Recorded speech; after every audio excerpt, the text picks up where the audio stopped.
Okay, now I just realized that I forgot to tell you the end of the story of the Huston plan.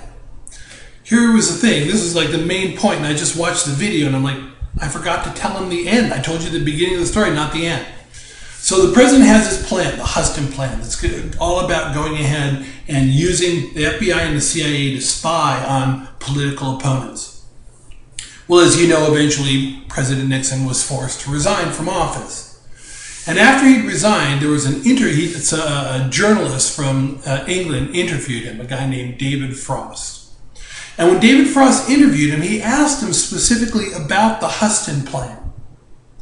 And when at one point he asked President Nixon, he said, would using the FBI and the CIA to spy on your political opponents, would that be illegal?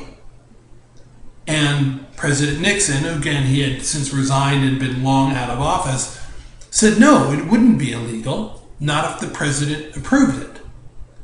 And David Frost said, you mean if the president approves it, it must be legal?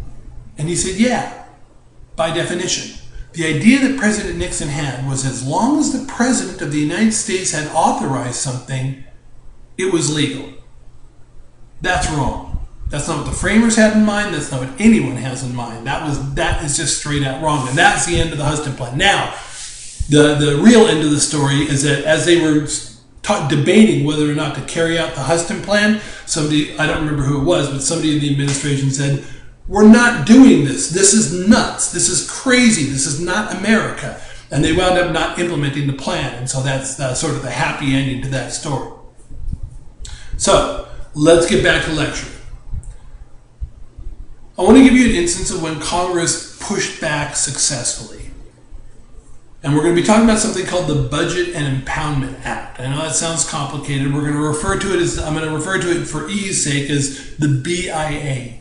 But usually if you hear people talking about the BIA, they're referring to the Bureau of Indian Affairs. But for our purposes, when we talk about the BIA, we're talking about the Budget and Impoundment Act. And I want to remind you again, one more time, how the normal process works when Congress passes a law, and especially one that involves spending money. So the normal process works like this. Congress would pass a law that involves spending money.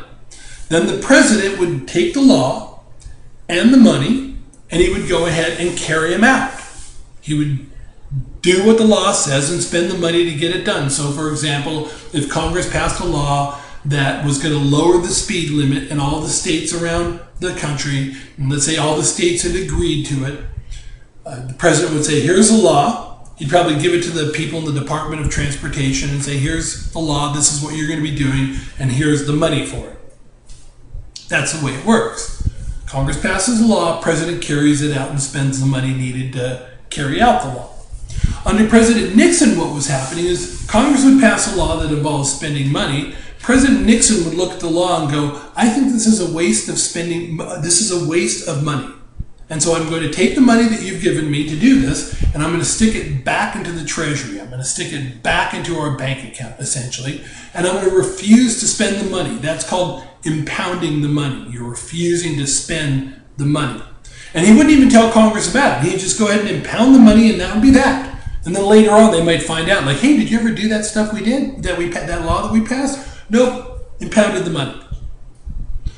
Congress got pissed, rightfully so. They should. That's their job, is to go ahead and pass laws and spend money. That's their responsibility. So they passed the Budget and Impoundment Act. I think it was 1974. You don't need to memorize that. And what it did is it required the president to notify Congress if he was going to impound any money. He had to notify Congress if he was going to impound money. Once he notified Congress, one of two things could happen. First, Congress could go and look at what he said. Oh, look, the president said spending this money was a waste. Okay, if they went ahead and voted not to spend the money, if a majority of people said, oh, okay, you know what, that's really a good point, we hadn't thought about that, let's not spend the money, and a majority of the members of Congress agreed not to spend the money, both in the House and in the Senate, then the money didn't have to be spent. But if Congress did nothing, did nothing at all, within 60 days the president had to spend the money. So let's say the president, let's say Congress goes ahead and passes a law to lower the speed limit, and they give the money to the law and the money to the president. The president goes ahead and goes, I think this is a bad idea. I'm not going to spend the money. Congress gets the message from him, and here's a message from the president. Here's a message from the president. It says that he doesn't want us to spend the money.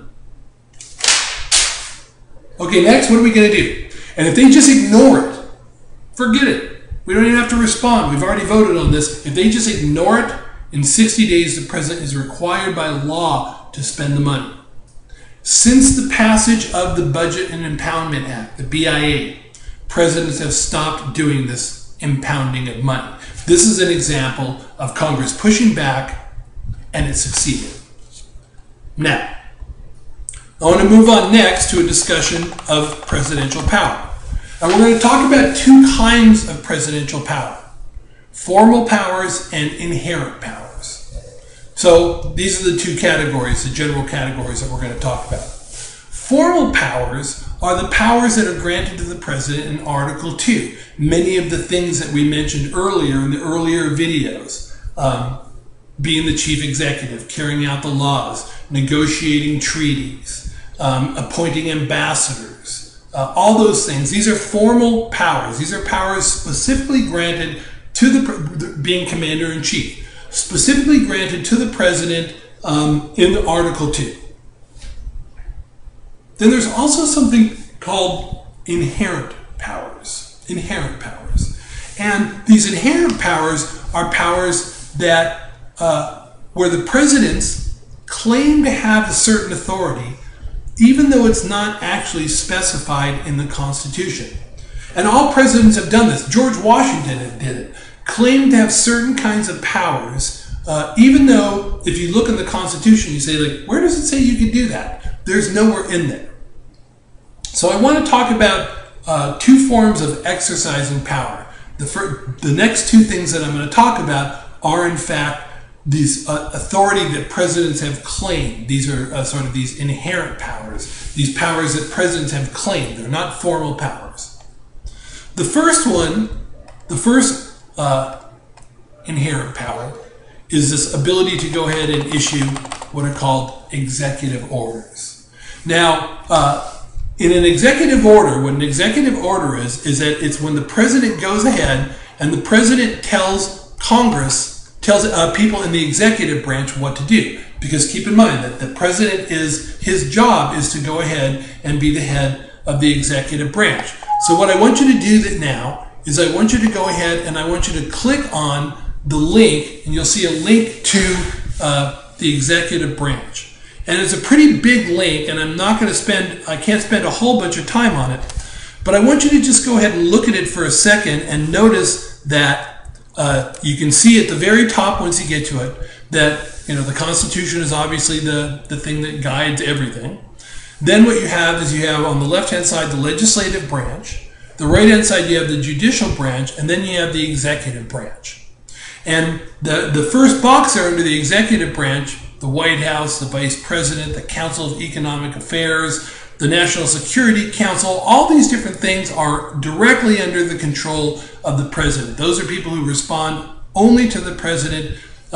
They're his people. Then if you look below the executive branch, you see a link to all the different departments.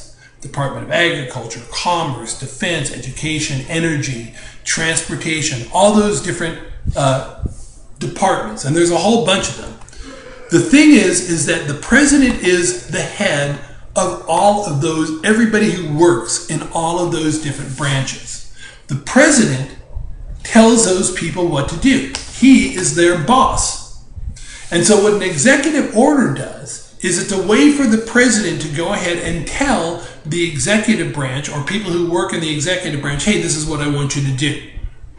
Now, you will not find in the Constitution anywhere that gives the president the authority to issue executive orders. But since George Washington, all presidents have used executive orders. And I'm not saying they're unconstitutional. The courts have upheld the use of executive orders. but you can't find executive orders anywhere in the Constitution. And we'll go ahead and talk a little bit more about executive orders in the Presidency 06, the next video.